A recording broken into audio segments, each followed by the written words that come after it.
Alright, this is a brief tutorial on installing the printer drivers and configuring the printer drivers for the Lanier C4503 that's in the Fellows Workroom.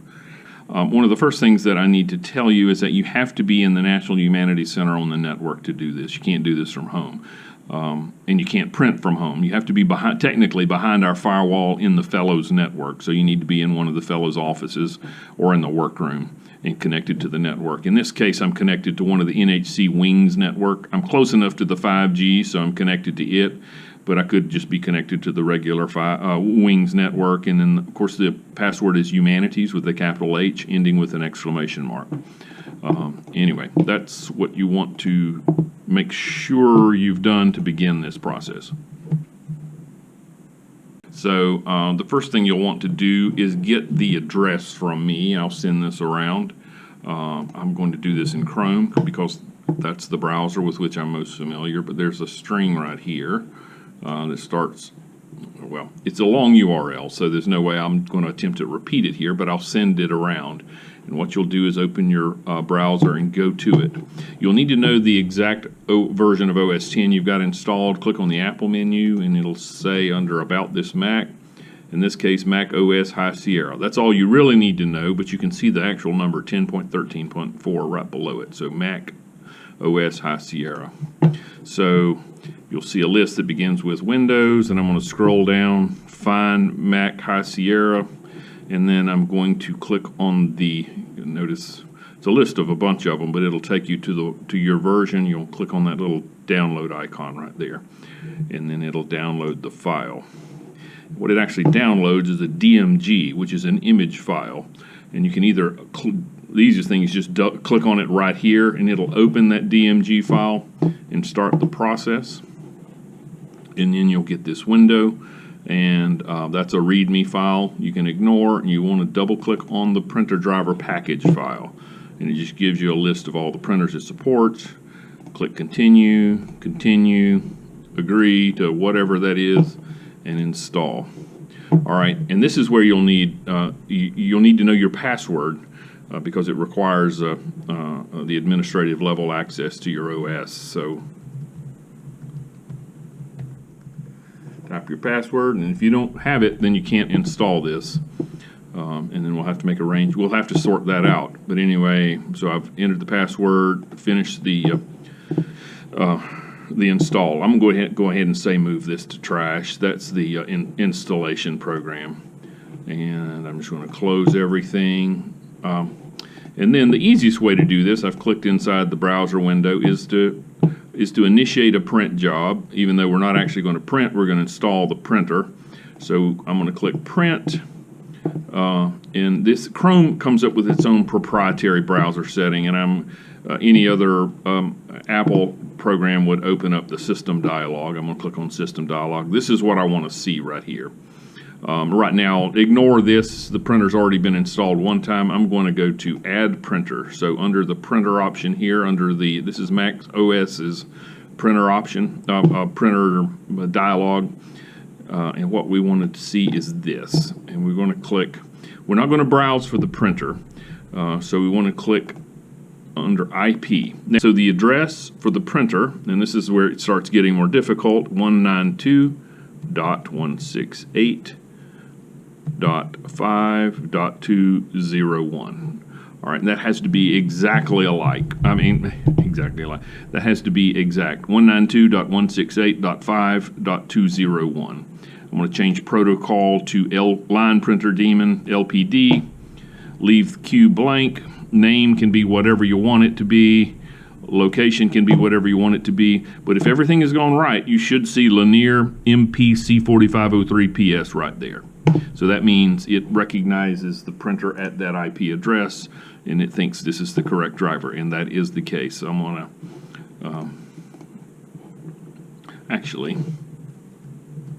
I'm going to call it test install just to make certain that I can recognize this printer whenever we see the list of printers. Then I'm going to add the printer, and it does some configuration, and there we go. So now the printer is installed. Now If you print right now, it will not print. It will send the job to the printer, and the printer will promptly ignore it. And the reason is it does not have a code assigned to it.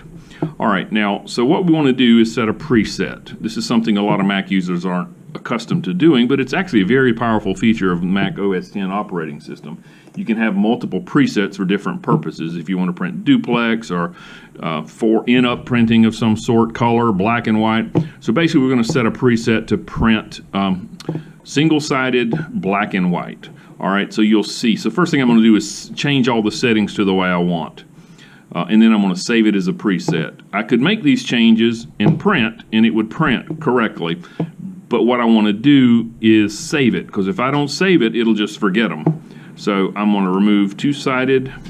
You can also do it here. Notice two-sided, when I click that, turn that on, long edge binding is technically what that's called. All right, so I'm going to turn off two-sided. If you like duplex printing as your default, you can always change it on a per job basis. You can change it there. Then I'm going to go to, I'm going to go to job log, and I'm going to change normal print to hold print, and then I'm going to enter a user ID, and I'm just going to say NHC fellow. This will be your name, and it's pretty short. It may be 8 characters. Let's just say Bubba. We're gonna so what will happen is that this name will show up in the queue on the printer. You'll choose it and print your jobs. It doesn't print immediately. It sends it to the printer, and the printer holds on to it, waits for you to walk to the printer, choose the job, and print it. The other critical thing is that you have to enable the printer code. So here is where you need to enter your code, whatever that might be.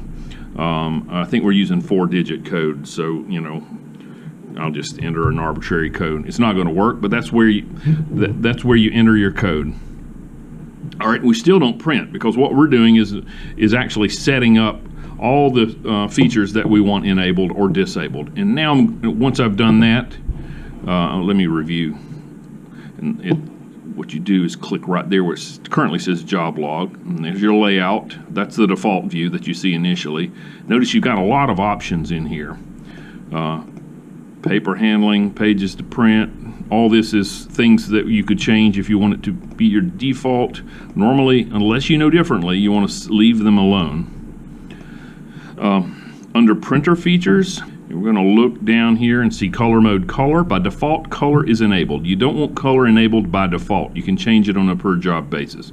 I'm going to click it and say black and white. I want to move this window up so we can see everything. So now we're doing single-sided and black and white, and we've set it to hold print and to send our code, and we've given it the name under which we want our hold jobs to show up on the printer. And now I'm going to go save current settings as a preset, and this is all up to you. I'll just say NHC black and white, or BW, only this printer, and OK. All right, now I can print, and now when I print the job, it will send it to the printer. Anyway, that's all there is to it. It's a lot of little steps. No one step is difficult, but altogether it's kind of complicated and difficult to explain. It'll leave the DMG file unpacks like a virtual disk on your desktop, and I'm going to eject it or send it to trash. If you want to, jump to your downloads and you'll see the DMG. In this case, I've got 2. I'm going to leave one there just in case. And so there's the DMG file. That's the image file that it used to install. Anyway, if you have any questions, let me know. If you're brave and want to try it yourself, go right ahead, but you'll see there's a lot of little steps. I'm happy to do it for you. Anyway, thanks.